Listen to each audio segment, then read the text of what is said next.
আসসালামু আলাইকুম, আশা করি ভালো আছেন। এখন সকালবেলা আমাদের হাঁসের খামারের ডিম তুলে তারপরে হাঁসগুলাকে খাবার দিয়ে ছেড়ে দিব। তো আমাদের হাঁসের ডিমগুলা কিন্তু এখন কমে গেছে, কারণ এখন রাত্রিবেলা প্রতিদিন বনবিড়াল এসে হাঁসগুলাকে ভয় দেখায়, অর্থাৎ আমাদের ভাষায় যেটাকে বলে বারো। তো আমরা প্রথমে চলে আসছিলাম আমাদের যেখানে 100 হাঁস রয়েছে সেখানে। তো এখানে দেখতেই পাচ্ছেন হাঁসগুলো অনেকগুলো ডিম পারছে, কিন্তু ডিম তোলার মতো কোনো ট্রে নেই। ট্রে আছে আমাদের এই খামারে। তো এই খামারে আমি চলে আসলাম আমাদের হাঁসের ডিম তোলার জন্য।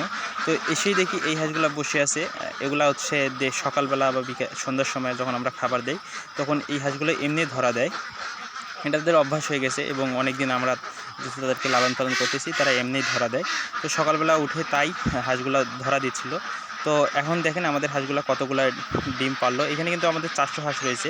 তো এই 400 হাঁসের প্রথমে ডিম তুলে তারপরে পানি দিয়ে খাবার দিব, শুধু পানি দিব না, পানি পুকুরে খাবে। সকালবেলা কোনো পানি দিই না, খাবার শেষ করে হাঁসগুলোকে পুকুরে ছেড়ে দেয়।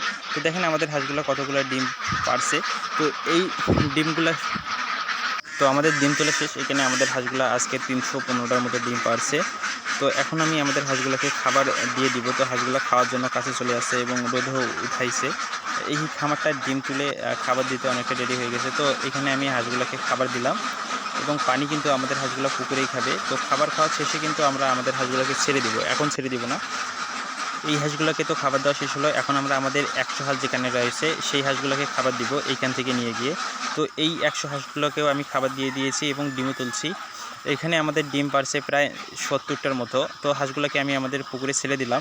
তো যদি আমার ভিডিওটি ভালো লেগে থাকে তাহলে চ্যানেলটি সাবস্ক্রাইব করে বেল আইকনে প্রেস করে অবশ্যই পাশে থাকবেন।